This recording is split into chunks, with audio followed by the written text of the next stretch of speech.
आप सभी का स्वागत है आपके YouTube चैनल मैथ विद अदन में। और हमारा आज का टॉपिक है स्क्वायर रूट्स यानी कि वर्गमूल। आज हम इस टॉपिक में आपको बताएंगे वर्गमूल निकालना। तो वर्गमूल निकालना हम पहले उन संख्याओं का बताएंगे जो परफेक्ट नंबर हैं यानी कि पूर्ण वर्ग संख्या हैं, जिनका पूरा पूरा वर्गमूल निकल आता है, जिनमें दशमलव नहीं लगता है। तो सबसे पहले हम एक संख्या ले लेते हैं 529, यानी क्या लेते हैं 529। अब हमें 529 का क्या निकालना है, वर्गमूल। तो इसमें दो तीन स्टेप हैं जो फॉलो करके आप किसी भी संख्या का वर्गमूल निकाल सकते हैं, चाहे वो कितनी भी बड़ी संख्या क्यों न हो। सबसे पहले हम 3 अंकों की संख्या का वर्गमूल आपको बताते हैं। इसके लिए हमको करना क्या है कि सबसे पहले स्टेप में हम जो संख्या दी होती है उसके दाईं तरफ से जोड़े बनाती हैं, जैसे दो दो के जोड़े बनाती हैं। तो पहला जोड़ा 2 का दाईं तरफ से यानी कि इकाई के अंक की तरफ से हमारा बना है 2 और 9, और ये है आपका 1 5 का जोड़ा बन गया। अब इसके बाद हम पहले स्टेप में हमारा ये हुआ, हमने पेयर बनाए। दूसरे स्टेप में हम क्या करेंगे कि ये देखेंगे जो इकाई का अंक है वो किन संख्याओं का वर्ग है। तो एक तो 3 का वर्ग है 9, और दूसरा कौन सा 7 का वर्ग है 49। तो इसके इकाई के अंक में एक तो 9 आया है, और इसके 7 के वर्ग के इकाई के अंक में 9 आया है। तो आप ये चीज़ तो क्लियर हो गई कि इस संख्या का जो वर्गमूल होगा उसका इकाई अंक 3 होगा या 7 होगा, लेकिन हम अभी ये क्लियर नहीं करते हैं। इसके लिए अब एक दूसरा स्टेप, 2 स्टेप हो गए। तीसरे स्टेप में हम जो बचता है उसको देखते हैं। अब उसको देखते हैं कि ये किस संख्या का वर्ग है और किन दो संख्याओं के बीच में आएगा। यानी कि 2 का वर्ग होता है 4 और 3 का वर्ग होता है हमारा 9। अब ये इन दो संख्याओं के बीच में आएगा 5, लेकिन हम लेते हैं छोटी वाली संख्या। तो छोटी वाली संख्या क्या है, 2 है। अब 2 स्टेप, तीसरे स्टेप में हमें यह देखना है इन दोनों में से कौन सी संख्याएं लें। इसको चूज करने के लिए हम क्या करते हैं, ये जो संख्या हमें प्राप्त होती है इसी संख्या का गुणा इसकी अगली वाली संख्या से कर देते हैं। तो 3 दूनी आपका हो जाएगा कितना, 6। अब हमें चौथे स्टेप में ये देखना है कि ये 6 जो अंदर वाली संख्या है उससे छोटा है या बड़ा है। तो 5 क्या है, छोटा है, और 6 क्या है, बड़ा। हमें अंदर वाली संख्या से मतलब है। अरे यदि अंदर वाली संख्या, रूट के अंदर वाली जो संख्या है वो छोटी है तो छोटा अंक लेंगे, बड़ी है तो बड़ा अंक लेंगे। लेकिन 5 क्या है, 6 से छोटा है, तो हमें कौन सी संख्या लेनी पड़ेगी, छोटी। और छोटी संख्या कौन सी है, 3। तो यानी कि 529 का वर्ग जो है आपका कितना हो गया, 23। यही आपका आंसर है। आप बड़ी से बड़ी संख्या का वर्गमूल प्राप्त कर सकते हैं, यही मात्र 3-4 स्टेप फॉलो करके। ये हमारा दूसरा प्रश्न है, यानी कि ये 7396 का हमको क्या निकालना है, वर्गमूल। तो हम पहले स्टेप में क्या करेंगे, पहले स्टेप में हम पेयर बनाएंगे। ये हमारे 2 क्या बन गए, पेयर। पहले स्टेप में पेयर। दूसरे स्टेप में हमें यह देखना है कि इकाई का अंक क्या है।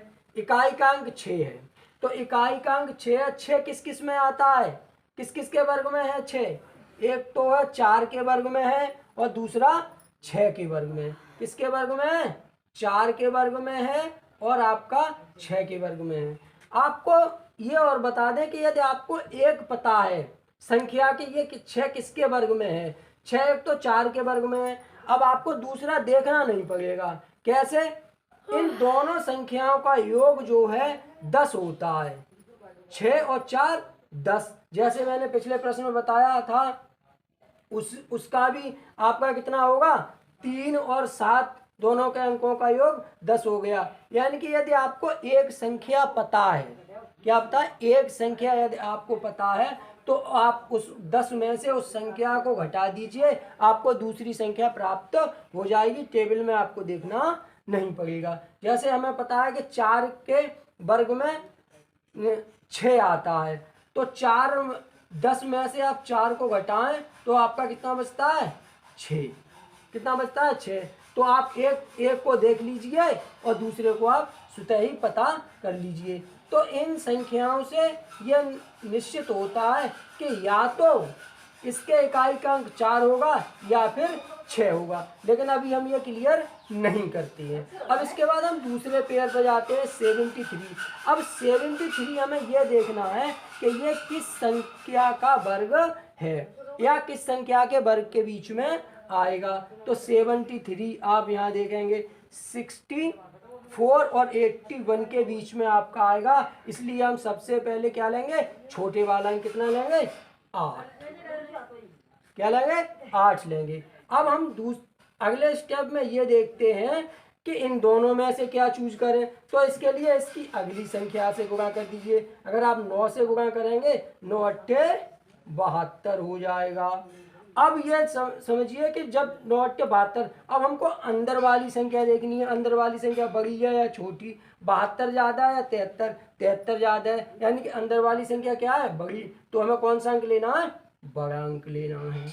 यानी कि 7396 का जो वर्गमूल होगा वो हमारा कितना हो जाएगा, 86। यही आपका आंसर है। जैसे हमारी ये एक संख्या है 24,964, इसका हमें वर्गमूल प्राप्त करना है। तो सबसे पहले हम क्या करेंगे, हम पेयर बनाएंगे। एक पेयर बन गया हमारा 64 का, दूसरा बन गया हमारा 249 का। तो पहले ये पेयर में हमको ये देखना होता है कि इकाई का अंक कितना है, 4। 4 किस किस के वर्ग में आता है, एक तो 4 2 के वर्ग में आता है, क्योंकि 2 दूनी आपका कितना होता है, 4। अगर ये आ गया आपका 2 के में, तो दूसरा होगा 10 में से 2 घटा दीजिए तो 8। तो ये आपका कितना होगा, 8। तो इनमें इकाई का अंक कितना होगा, या तो 2 होगा या 8 होगा। अब ये बचता है 249। तो 249 किन के बीच में आता है, 15 15 15 गुणा 15 आपका होता है 225, और 16 गुणा 16 आपका होता है 256। इन दो के बीच में आएगा। तो इसके लिए हम कौन सी संख्या लेंगे, सबसे पहले छोटी। छोटी कितनी है, 15। तो ये हमने ले लिया 15। आपका जब 15 ले लिया, अब हम क्या करेंगे, इसी संख्या से आपका गुणा कर देंगे अगली संख्या से। कितना, 15 गुणा 16। 15 गुणा 16, 16 पंजे 80, हाँ से लगते हैं आपके 8, और 16 कम 16 और 8 24। ये आपका हो जाएगा 240। अब ये देखना है हमें कि 249 बड़ा है या 240। तो 249 बड़ा है, तो जो बड़ा है तो हम कौन सा लेंगे, बड़ी वाली संख्या लेंगे, यानी कि 258। ये 158, यही आपका आंसर हो गया। यानी कि 24,964 का जो वर्गमूल होगा वो 1 से 58 होगा।